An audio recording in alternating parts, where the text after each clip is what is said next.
The 3 men in black were piled on the floor, and thin tendrils of smoke rose from their bodies. The blade stuck from the one's neck like a big thorn, and the orange light made his flowing blood look like paint. The girl in the shadows just sat shivering, wide-eyed in her chair. I passed her and walked around the hall. I saw a light in a room toward the back and crept toward it. A woman's naked body sprawled on a bed, tinted green by a reading lamp on the nightstand. The sheets were bloodied, and she had deep bruises around her throat and thighs. She was young, but not as young as the girl in the chair. I walked back to that girl and said, "Get up.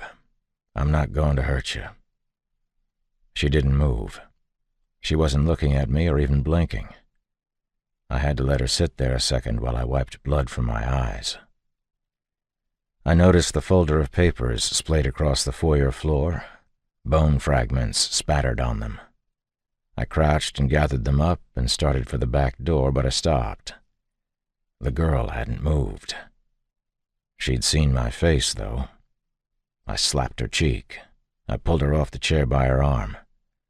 "Get up. You're coming with me." She stuttered, "Well, what are you going to do?"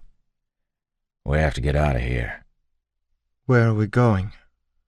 "I don't know." I stared at her face clearly for the first time. She was younger than I'd have guessed.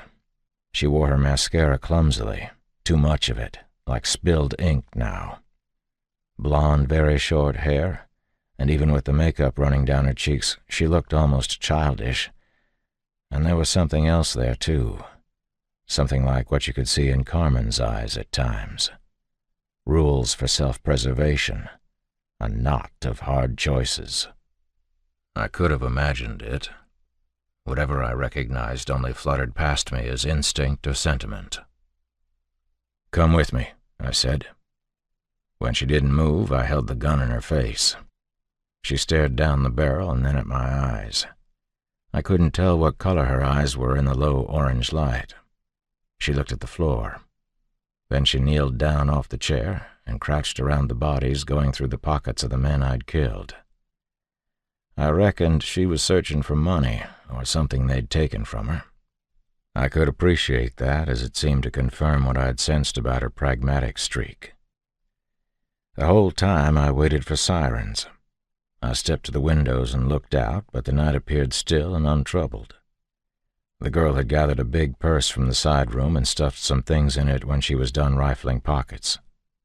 She rose up with a fierce, sober look. "Vonda," she said. "My friend Vonda." She started to walk down the hall toward the bedroom, and I grabbed her wrist. I shook my head. "You don't want to see that." "But—" I tugged her by the arm out the back door, then across the street and into the shadows, where I still kept waiting to hear sirens from Highway 90. Blood and gunpowder stuffed my nostrils, and I could feel the blood drying on my cheeks. I pulled off my shirt and rubbed hard at my face, blew my nose. We slipped between the yards and through the trees' spotty darkness, and we were out of sight.